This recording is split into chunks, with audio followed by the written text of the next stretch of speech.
Hey everyone, welcome back to my YouTube channel. अगर आपको मेरी वीडियोस पसंद आते हैं तो प्लीज़ एक लाइक, कमेंट और सब्सक्राइब कर ज़रूर बताइए आपको ये कैसा लगा। तो चलिए हम आज की वीडियो की स्टार्ट करते हैं। तो पिछले पार्ट में हमने देखा था हमारे विंग ने कुछ नंबरों को लाया था जिससे उन्हें पता चल सके कि असली गुंडा कौन है जो किडनैप कर रहा है लड़कियों को, और 19 तारीख को ऐसा होने क्या वाला है और उन्हें 5 लड़कियां ही क्यों चाहिए। ये सब बातें वो जानना चाहते थे, पर उनके पास कुछ क्लू ही नहीं था। बस हाँ, उनके पास वो नंबर था। विंग ने नी मिंजू को वो सब नंबर दे दिया था, जिसे नी मिंजू लेकर वहां से चले गए थे। वहीं विंग अपने मतलब हॉस्टल के रूम में वांग जी के साथ बहुत अच्छा टाइम स्पेंड करता है। वांग जी अपनी विंग की माँ से बहुत टाइम बात करता है। फिर वो भी विंग को हग करके वहीं पर सो गया। दोनों ऐसे ही लवली टाइम ऐसे ही दोनों एक साथ बिताते थे। विंग और वांग जी की लव स्टोरी बहुत हद तक आगे बढ़ चुकी थी। दोनों की फैमिली भी एक दूसरे को एक्सेप्ट कर चुकी थी। वैसे भी दोनों की तो एंगेजमेंट हो ही चुकी थी। बस इंतज़ार था तो वांग जी के कॉलेज ख़त्म होने की, मतलब फर्स्ट ईयर के एग्ज़ाम होने की। उसके बाद उन दोनों की शादी हो जाएगी, ये सबने डिसाइड किया था। वांग जी अपने क्लास में इतना बिजी हो गया था क्योंकि अब जल्द उसका एग्ज़ाम होने वाला है। वो अपने एग्ज़ाम के लिए बहुत ज़्यादा मेहनत कर रहा था, और वो तो अब विंग को भी ज़्यादा टाइम नहीं दे पा रहा था। विंग समझता है वांग जी इस पढ़ाई के लिए कितना ज़्यादा मुश्किल सहा है, तो इतना तो छलता ही है। ये सोचकर वो भी वांग जी का साथ देता था। जब भी वांग जी थक हार कर अपने बेड पे बैठा होता और उदास होता, तब विंग उसके पास जाकर उसे मनाता था और कहता था, क्या हुआ?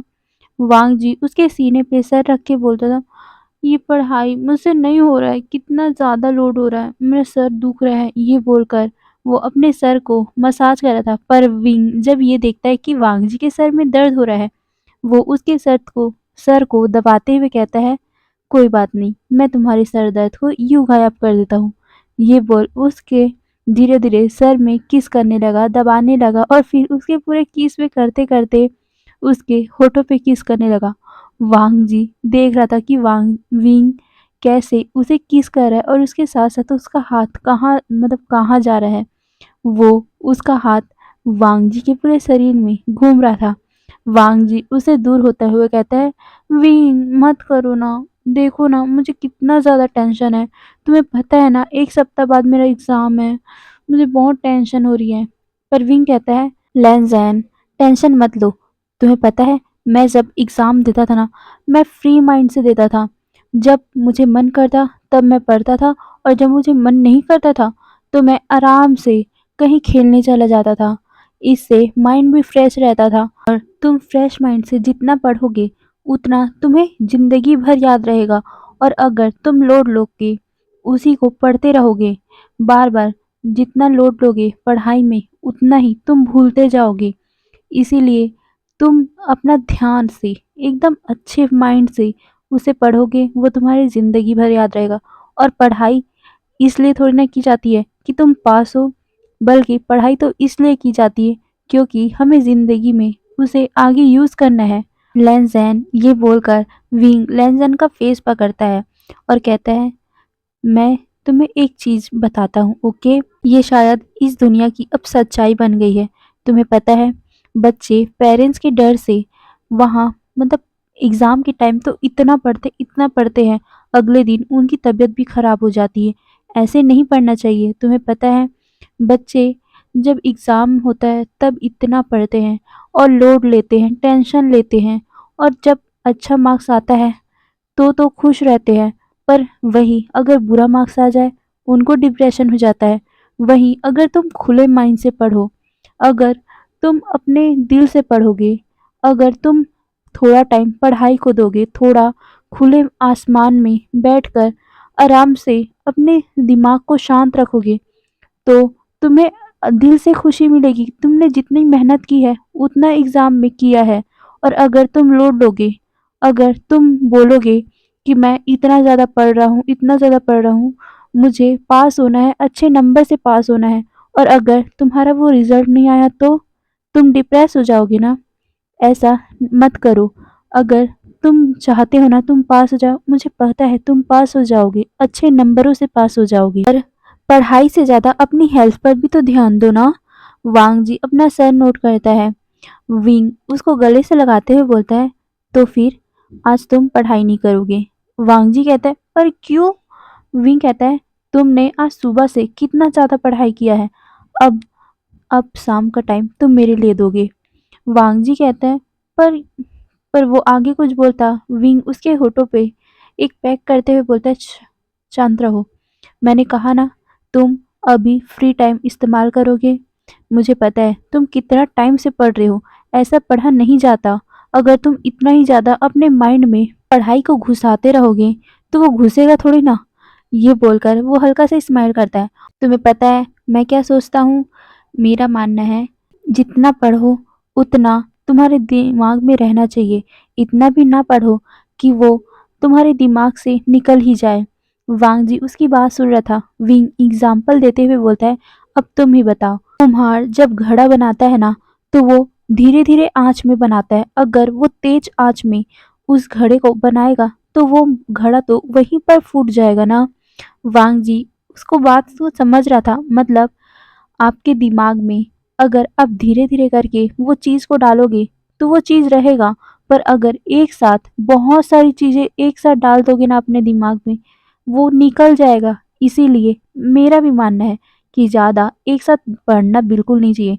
5-5 मिनट का या 1-1 घंटा का गैप तो लेना ही चाहिए। वांग जी को ये समझा रहा था विंग। वांग जी अपना सर नोट करता है। फिर विंग कहता है, तो चलो तैयार हो जाओ, हम आज डेट पे चलते हैं। वांग जी कहता है, ठीक है मैं आता हूँ। ये बोलकर वो तैयार होने चला गया था। फिर दोनों लड़कियों के ड्रेस में हॉस्टल से निकलते हैं और फिर जेंग जेंग के अपार्टमेंट में जाकर दोनों अपना कपड़ा चेंज करते हैं और फिर बाहर अपने डेट पे चले गए थे। वांग जी विंग के साथ बहुत ज़्यादा मस्ती करता है। वो अभी जो मतलब पहले कुछ टाइम पहले वो स्ट्रेस था ना पढ़ाई के लिए, एग्ज़ाम के लिए, वो अभी फ्री होकर बहुत अच्छे से घूम रहा है। विंग कहता है, अब देखो कितने अच्छे लग रहे हो ना तुम। अब देखना अगर तुम अब ना फ्री माइंड से पढ़ने जाओगे, तुम्हारा वो जो सिलेबस और जो तुम्हें नहीं आ रहा होगा ना वो भी तुम्हें झट से आ जाएगा। वांग जी स्माइल करता है और फिर कहता है, थैंक यू। ये बोलकर वो उसे गले लगा लेता है। विंग कहता है, थैंक यू की तो ज़रूरत नहीं है, पर हाँ तुम मुझे कुछ देना चाहते हो तो। ये बोलकर वो उसके कान में कहता है, तो तुम मुझे आज वो दे दो जो मैं तुम्हें कब से मांग रहा हूँ। तुम्हें पता है ना कब से हमने वो सब नहीं किया। ये बोलकर वो उसके कानों में हल्का सा फूंक मार देता है। वांग जी की पूरी बॉडी कांप गई थी। वो उसे दूर करते हुए बोलता है, विंग।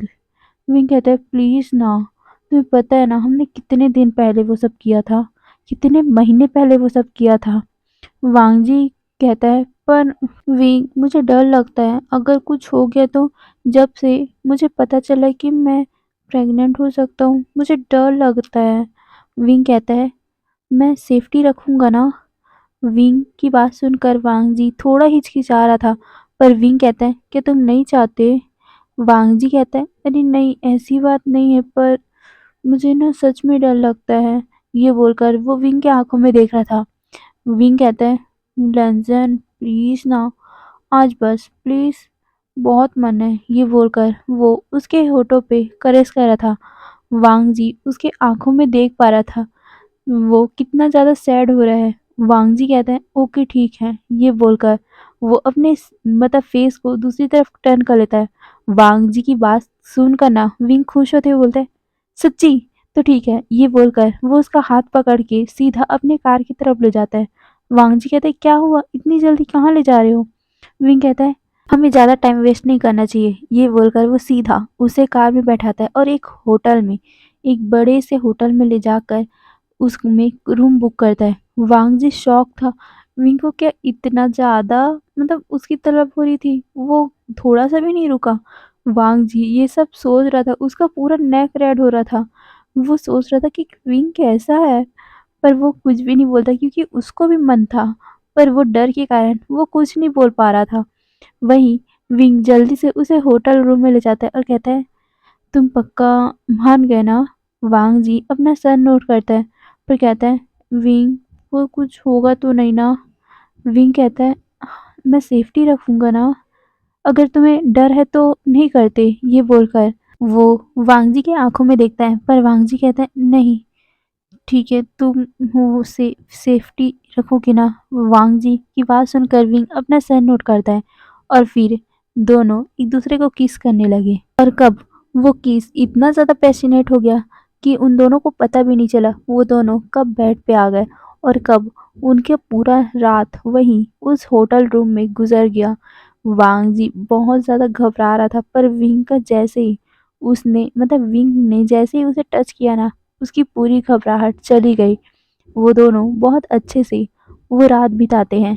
फिर अगली सुबह वांगजी का पूरा बॉडी दर्द हो रहा था, पर अगली सुबह तो संडे था, इसीलिए विंग उसे गले लगाते हुए कहता है, कोई बात नहीं, आज सो जाओ, और अगर तुम्हें मन हो तो हम क्या अभी मॉर्निंग एक्सरसाइज भी कर सकते हैं, ये बोलकर वो वांगजी के चिक पे किस कर देता है। और वांगजी उससे दूर होते हुए बोलता है, नहीं, तुम बहुत गंदे हो, तुम बहुत ज़्यादा रफ होते हो, ये बोलकर वो अपने आप को कंबल से ढक रहा था। विंग कहता है, अच्छा अच्छा, मैं तो मजाक कर रहा था, मैं कुछ नहीं करूँगा, ये बोलकर उसे वो सीने से लगा लेता है और कहता है, मैं बस मजाक कर रहा हूँ, मैं तुम्हें ज़्यादा परेशान नहीं करूँगा। वांगजी कहता है, विंग अब चलते हैं ना, देखो ना टाइम को, ये बोलकर वो घड़ी की तरफ दिखाता है। विंग बोलता है, क्या, अभी तो सिर्फ 10 बजे हैं, अभी सोते हैं ना। वांगजी कहता है, विंग 10 बज चुके हैं, चलो ना हम हॉस्टल चलते हैं। विंग कहता है, "उम, ठीक है, तुम चल लोगे?" वांगजी कहता है, ये बोलकर वो उठता है, उसके पूरे बॉडी में दर्द हो रहा था, पर भी वो उठकर वॉशरूम जाता है और वहाँ से नहा के बाहर आता है। विंग को अभी भी सोया देखकर वांगजी कहता है, विंग उठो ना, चलो यहाँ से, ये बोलकर वो उसे उठा रहा था।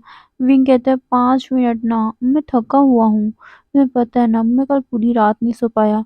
वांगजी कहता है, तो मैं भला सो पाया हूँ, चलो ना, उठो ना। विंग कहता है, हाँ ठीक है, ये बोल वो उठता है और फिर नहा धोकर फिर वापस आता है। वांगजी कहता है, चले। विंग अपना सर नोट करता है और फिर दोनों जेंग चेंग के अपार्टमेंट में पहुंच गए थे, क्योंकि अभी भी उन दोनों ने लड़के वाले कपड़े पहने हुए थे। वो लड़की के कपड़े पहनकर ही तो हॉस्टल जाएंगे, इसीलिए वो जेंग चेंग के अपार्टमेंट जाते हैं। विंग वांगजी वहां पर जाते ही देखते हैं कि वहां कोई भी नहीं है, वो अपार्टमेंट लॉक है। विंग कहता है, ये जेंग चेंग कहाँ है, ये लॉक है, ये बोलकर वो उसको खोलने की कोशिश करता है, पर वो तो बंद था। विंग फिर अपना मोबाइल उठाता है और देखता है वो स्विच ऑफ है। ओह शिट, मैंने कल चार्जिंग में ही चढ़ाया नहीं, ये बोलकर वो वांगजी को देखता है। वांगजी उसी को ही देख रहा था। तभी विंग कहते हैं, लेंजन मुझे मोबाइल दिखाओ, ये बोल उससे मोबाइल मांगता है। वांगजी भी अपना मोबाइल दे देता है। विंग पहले जैंग चैंग को कॉल लगाता है, पर जैंग चैंग का कॉल तो पिक ही नहीं हो रहा था, इसीलिए विंग फिर अपने माँ को कॉल लगाता है, पर मैडम यू का कॉल भी उठा नहीं रही थी वो। तब जाकर विंग ने अपने फादर को कॉल लगाया था। विंग को 2 बार कॉल करने के बाद ही ना जैंग फैमिया ने भी अपना कॉल पिक कर लिया था। विंग को जैसे ही अपने डैड की आवाज़ आती है, वो कहता है, डैड आपको पता है क्या जैंग जैंग कहाँ है? उसका रूम लॉक है और मेरा पूरा सामान उसके ही अपार्टमेंट में है। क्या आप मुझे बता सकते हो या फिर किसी के हाथों चाबी भिजवा सकते हो? पर तभी जैंग फैमिया कहते हैं, विंग हमने तुम्हें कितनी बार कॉल किया था, तुम्हारा मोबाइल कहाँ है? विंग कहता है, सॉरी डैड, वो मेरा मोबाइल बैटरी लो हो गया था, इसीलिए मैं आपको कॉल नहीं कर पाया। बोलिए ना, कहाँ है जैंग जैंग? पर तभी जैंग फैमिया कहते हैं, वो सब छोड़ो, तुम पहले जैन मेंशन आओ। विंग कहता है, पर क्यों? जैंग फैमिया कहते हैं, तुम आओ तो सही, यहाँ पता चल जाएगा, और हाँ जल्दी आना। विंग कहता है, ओ अच्छा ठीक है, मैं आता हूँ, ये बोल वो कॉल को रख देता है वहीं। फिर कॉल रखते ही विंग वांगजी की तरफ देखता है। वांगजी कहता है, क्या हुआ? विंग कहता है, डैड ने घर बुलाया है। वांगजी कहता है, क्यों? विंग कहता है, मुझे नहीं पता, उन्होंने बोला कि जल्दी आ जाओ। विंग की बात सुनकर वांगजी कहता है, तो जाओ ना। विंग कहता है, पर तुम? वांगजी कहता है, मैं हॉस्टल, ये बोलकर वो रुक गया, क्योंकि उसे याद आया कि वो तो अभी लड़कों के गेटअप में है और उसका सारा सामान तो जेंग चेंग के अपार्टमेंट में है। विंग कहता है, तुम भी चलो, ये बोलकर वो उसका हाथ पकड़ता है और फिर दोनों कार में बैठकर सीधा जैंग मैंशन चले गए थे। वो दोनों जैसे ही जैंग मैंशन पहुंचते ना, वहां विंग की नजर 2-3 कारों पे पड़ती है। विंग सोचता है यहाँ कौन आया होगा, पर वो उसे इग्नोर करके सीधा अंदर की ओर चला जाता है। अंदर जाते ही वो देखता है कि वहां बहुत सारे लोग थे। विंग पहले उन लोगों को देखता है और फिर अपने मॉम डैड को, फिर जैंग चैंग को। जैंग चैंग वहां एकदम बुद्ध बन के खड़ा हुआ था। विंग उसे ही देख रहा था। उसे तो कुछ समझ में नहीं आ रहा था, पर तभी विंग वांगजी के साथ अंदर जाता है। जैसे ही मैडम यू उन दोनों को आते हुए देखती है, उनके फेस में एक स्माइल आ जाता है और वो उन दोनों को देखते हुए बोलती है, लेंसेन, बेटा तुम आ गए। ये बोलकर वो सीधा लेंसेन के पास जाती है। विंग कहता है मुंह बना के, मॉम सीरियसली आप मुझे छोड़कर सीधा लेंसेन के पास चले गए। मैडम यू कहती है, हाँ तो मेरा लाडला है लेंसेन। ये बोलकर वो लेंसेन को अपने पास कर लेती और कहती है चलो। ये बोलकर लेंसेन को वो सोफे पर बैठा लेती है अपने पास। विंग मुंह बनाता है, फिर भी जाकर जेंग जेंग के साथ ही खड़ा हो गया। विंग सामने बैठे हुए इंसानों को अच्छे से देखा नहीं था।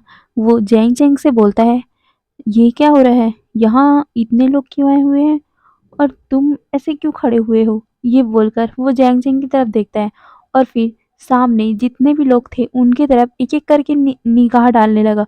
पर तभी उसकी निगाह 2 पर्सन पे पड़ी। वो उन दोनों को ही घूर घूर के देख रहा था, पर तभी उसकी नजर फिर से जैंग जैंग के ऊपर गई। वो जैंग जैंग को धीरे से बोलता है, ये फैन की यहाँ क्या कर रही है और क्या ये इसकी फैमिली है, क्यों आई है ये।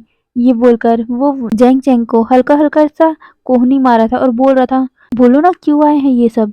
अरे तुम ऐसे क्यों खड़े हुए हो जैंग चैंग। ये बोलकर वो हल्का सा कोहनी मार रहा था, पर जैंग चैंग उसे इग्नोर करते हुए कहता है, शांति से खड़े रहो। ये बोलकर वो सामने की ओर देख रहा था। सामने इतने सारे लोग बैठे हुए थे। तभी मैडम यू कहना स्टार्ट करती है, आप तो मेरी फैमिली को जानते ही हो ना, ये मेरा सबसे छोटा वाला बेटा है। ये बोलकर वो विंग की तरफ इशारा करता है और वो लेंसेन को अपने कंधे से, मतलब उसके कंधे को पकड़ते हुए बोलती है, और ये मेरा होने वाला सन इन लॉ है। आई मीन मेरे छोटे बेटे का होने वाला हस्बैंड। शायद वैन किंग और वैनिंग को तो पता ही होगा। ये बोलकर वो उन दोनों को देखती है। वो दोनों भी अपना सर नोट करते हैं, क्योंकि विंग का एंगेजमेंट अपने फैमिली फैमिली में हुई थी ना। और जब विंग की एंगेजमेंट हुई थी, तब उसके दोस्त भी आए हुए थे। उनमें वैन किंग और वैनिंग भी थे, क्योंकि वैन किंग और वैनिंग भी उनके साथ ही पुलिस वाले काम करते हैं और इसीलिए वो दोनों को पता है। वांग जी उन सभी को देख रहा था, क्योंकि उन्हें सबको नहीं देखा था, किसी को भी नहीं देखा था। हाँ, वैनिंग को 1-2 बार देखा है विंग के साथ, तो उसे पता है वैनिंग कौन है, पर बाकी लोग उसे कुछ नहीं पता। इसीलिए वो चुपचाप अपना सिर नीचे करके बैठा हुआ था। तभी जैंग फेमे कहते हैं, तो आप सगाई करने का प्लान कब कर रहे हो। ये बोलकर वो उन लोगों को देखता है। विंग कंफ्यूज था, सगाई किसका। ये बोलकर वो जैंग जैंग को देखता है। जैंग जैंग अभी भी सामने की तरफ ही देख रहा था, एकदम स्ट्रेट बन के। विंग देख पा रहा था कि जैंग जैंग का फेस तो भले ही स्ट्रेट है, पर उसका मतलब उसे ना शर्म आ रही है। जैंग जैंग को सच में शर्म आ रही है। मतलब उसे ना समझ कुछ भी नहीं आ रहा था विंग को, यहाँ हो क्या रहा है, चल क्या रहा है। वही वांग जी को भी कुछ समझ नहीं आ रहा था। तभी मैडम यू वांग जी को कहती है, तुम्हें कुछ समझ नहीं आ रहा है, मैं बताती हूँ। तुम्हारे ब्रदर इन लॉ मतलब कि जैंग जैंग के लिए हम लोगों ने वैनकिंग का रिश्ता तय किया है। ये बोलकर वो विंग और वांग जी की तरफ देखती है। विंग को अब समझ आया कि क्यों जैंग जैंग इतना शर्मा रहा है और इन लोग यहाँ आए क्यों थे। विंग अपने भाई को टीज करते हुए बोलता है, क्या सच्ची, वाओ, अब मेरे खड़ूस भाई को भी उसकी होने वाली वाइफ मिल गई। ये बोलकर वो स्माइल करता है। जैंग जैंग उसे इग्नोर करके चुपचाप सामने देख रहा था। वो एकदम स्ट्रेट होकर खड़ा हुआ था। वहीं विंग को उसके फैमिली मतलब वैन किंग और वैनिंग की फैमिली कभी मिली ही नहीं, उन्होंने कभी देखा ही नहीं, इसीलिए वो घूर घूर के उन लोगों को देख रहा था। तभी उनमें से एक बोलता है, मतलब वैन किंग के फैमिली मेंबर से एक बोलता है, मेरी बेटी वैन किंग थोड़ी खड़ूस टाइप का है, उसे बात करना आता नहीं है, पर आप लोगों ने हमारी वैनकिंग के लिए रिश्ता भेजा, आपके बेटे के लिए। वो सौभाग्य की बात होगी हमारे लिए। ये बोलकर वो स्माइल करता है और फिर कहता है, वैसे हम आपको कुछ कहना चाहते हैं। आपको तो पता है हम वैन्स हैं, और आपको ये भी पता होगा कि हमारी फैमिली वैन कॉर्पोरेशन की जैसी होगी, पर नहीं, हम लोग वैन कॉर्पोरेशन के साथ नहीं हैं। असल में मेरा बड़ा भाई, वो जो वैन कॉर्पोरेशन का मालिक है, उनका और मेरा रिश्ता कुछ अच्छा नहीं है। इसीलिए हम सभी ने उनसे रिश्ता तोड़ दिया और हम अलग जाकर रहने लगे हैं। हमने कई बार हमारे बच्चों को समझाया कि वो पुलिस वाले में मत पड़े, पुलिस का काम मत करे, पर शायद मेरे बच्चों को इन्हीं काम में मज़ा आता है। और देखो, आज उसी के कारण मेरी बेटी इतनी ज़्यादा खड़ूस हो गई है। ये बोलकर वो स्माइल करते हैं। तभी मैडम ये कहती, अरे नहीं, वैन किंग तो कितनी प्यारी बच्ची है, और देखो, उसे मेरा बेटा पसंद आ गया। वो तो बहुत बड़ी बात है, क्योंकि मुझे नहीं लगता था कि मेरे जैंग चैंग के लिए कोई लड़की सूटेबल होगी। पर मैं तो खुश हूँ कि आपकी बेटी मेरे बेटे से शादी करने के लिए मान गई। ये बोलकर वो स्माइल करती। वहीं वैन किंग ने अपना सर नीचे करके रखा हुआ था। वो ब्लश कर रही थी। सारे लोग ऐसी ही बातें कर रहे थे, और उन्होंने ये तक डिसाइड कर लिया था कि वो सगाई जल्दी ही करवा देंगे, और शादी वो वांग जी और विंग के साथ ही एक ही दिन में करवा देंगे। उन्होंने भी एग्री कर दिया था, और फिर वो सभी एक साथ बैठकर बातें करते, और फिर उसके बाद वो सभी चले गए थे। वैन किंग और जैंग जैंग एक दूसरे से बातें करने के लिए अलग सी रूम में गए हुए थे। वो दोनों मतलब पहले तो शर्मा रहे थे, और फिर जैसे ही जैंग जैंग ने बोलना स्टार्ट किया ना, वैन किंग उसके ऊपर ना भड़क गई। वो उसको चिल्लाते हुए बोलती है, तुम इडियट कहीं के, तुम इतने सालों से मुझसे प्यार करते हो, पर क्यों नहीं कहा मुझसे? और मैं सोच रही थी कि मैं ही बस तुमसे प्यार करती हूँ, और मैं डर के कारण तुम्हें कह नहीं पा रही थी। अगर अगर इस बार ना तुमने अपने डैड से शादी के लिए नहीं बोला होता ना, मैं सीरियसली मैं बोल देती अपने डैड को कहीं और शादी करवाने के लिए। पर जैसे ही जेंग जेंग ने ये सुना ना, वो कहता है, वैन किंग, पर मुझे डर लग रहा था। मैं सीरियसली तुमसे ना बहुत प्यार करता हूँ, पर मुझे डर लगता था। तुम हर बात में मुझ पे चिल्ला देती थी, मुझे डांट देती थी ना, तो मुझे लगा कि तुम मुझसे नफ़रत करती हो, मुझे एक्सेप्ट नहीं करोगी, इसलिए मैं नहीं बता पा रहा था। ये बोलकर वो अपना नेक को रब कर रहा था, और कहता है कि उस दिन तो गलती से डैड के सामने हम सभी ने बोल दिया, नहीं तो शायद ये बोलकर वो फिर इधर-उधर देखने लगा। वैन किंग कहती है, शायद? शायद का मतलब क्या है? तो तुम कभी नहीं बताते, और तुम मुझसे भी कभी कहते नहीं। तुम्हारा मतलब है कि अगर तुम्हारे डैड ने वो सब नहीं सुना होता, तो कभी तुम मेरे पास आते ही नहीं, मुझे अपने लव कन्फेशन करते ही नहीं। जेंग जेंग कहता है, मैं करता, पर ये बोलकर वो फिर इधर-उधर देखने लगा। वैन किंग उसको चिल्लाते हुए कहती है, तुम ना जाके जिससे जिसे डर नहीं लगता ना, उसी से प्यार करो। मैं बहुत खड़ूस हूँ ना, मैं तुम्हें डाँटती रहती हूँ ना, तुम्हें मुझसे डर लगता है ना, तो तुम्हें जिससे डर नहीं लगता उसी से जाके शादी करो। ये बोलकर वो जाने लगी, और कहते जा रही थी कि अब तो मैं तुमसे शादी नहीं करूँगी, अब मैं बोल दूँगी उन लोगों को। ये बोलकर वो जा रही थी, पर तभी जेंग जेंग ने उसका हाथ पकड़ लिया और उसे अपनी तरफ खींचकर बोला, वैन किंग, सीरियसली मैं बहुत प्यार करता हूँ तुमसे। बस थोड़ा-सा मेरा हिम्मत नहीं हो रहा था तुम्हारे सामने कुछ बोलने का। पर कहते हैं ना, बीवी से हर पति डरता है। तो क्या तुम, ये बोलकर वो अपने घुटनों पे बैठ गया और कहता है, क्या तुम वही मेरी खड़ूस वाइफ बनना चाहोगी, जो हमेशा अपने पति पे रौब जमाती है? वैन किंग उसका कन्फेशन सुन रही थी। वो इतना अलग कन्फेशन था ना, वैन किंग उसे ही देख रही थी। जेंग जेंग कहता है, क्या तुम मेरी मॉम की जैसा मेरे ऊपर अपना रौब जमाना चाहती हो? क्या इस खड़ूस से लड़के को अपना प्यार देना चाहती हो? वैन किंग ये सब सुनकर ना एक हल्का सा स्माइल कर देती है, और कहती है, ये कैसा कन्फेशन है? तभी जेंग जेंग कहता है, मुझे प्रपोज करना नहीं आता, पर मैं सच कह रहा हूँ, मैं तुमसे इतना प्यार करूँगा कि जैसे मेरी मॉम खुश है मेरे डैड के साथ, वैसे ही तुम भी खुश रहोगी। कभी भी तुम्हें तुम्हारी फैमिली की तुम्हें याद नहीं आने दूँगा। ये बोलकर वो हल्का-सी स्माइल करता है। वैन किंग सीधा उसको गले से लगाते हुए बोलती है, इडियट, आई लव यू। मैं शादी करूँगी तुमसे, मतलब मज़ाक कर रही थी। ये बोलकर वो गले से लगाते हुए बोलती है, मैं तो बस देख रही थी, क्या तुम मुझे रोकते हो या नहीं? ये बोलकर वो स्माइल करती है और कहती है, वैसे कहूँ तो मैं भी तुमसे बहुत सालों से प्यार करती हूँ। जब हम पहले कॉलेज में थे तब से। ये बोलकर वो उसकी आँखों में देखती है। वैन किंग की बात सुनकर ज़ैंग ज़ैंग कहता है, क्या? तो तुमने मुझसे क्यों नहीं कहा? वैन किंग कहती, वो, अरे! तुम्हें नहीं पता क्या? लड़कियाँ ये सब बातें नहीं करती, हमेशा प्रपोज़ लड़के करते हैं। तो मैं क्यों कहती पहले? ये बोलकर वो हल्का-सा अपने आप को उससे दूर करती है। तभी ज़ैंग ज़ैंग उसे अपने करीब करते हुए बोलता है, चलो छोड़ो, तुम्हारा भी नहीं, मेरा भी नहीं। अब हम एक साथ रहेंगे। और तुम बताओ, तुम सगाई कब करना चाहती हो? ज़ैंग ज़ैंग की बात सुनकर वैन किंग कहती, सगाई की तो डेट फिक्स हो गई है ना? ज़ैंग ज़ैंग कहता है, हाँ, फिक्स हो जाए गई है, पर मुझे ना उससे पहले करनी है, चलो ना कल करते हैं। तुम क्या सोचती हो?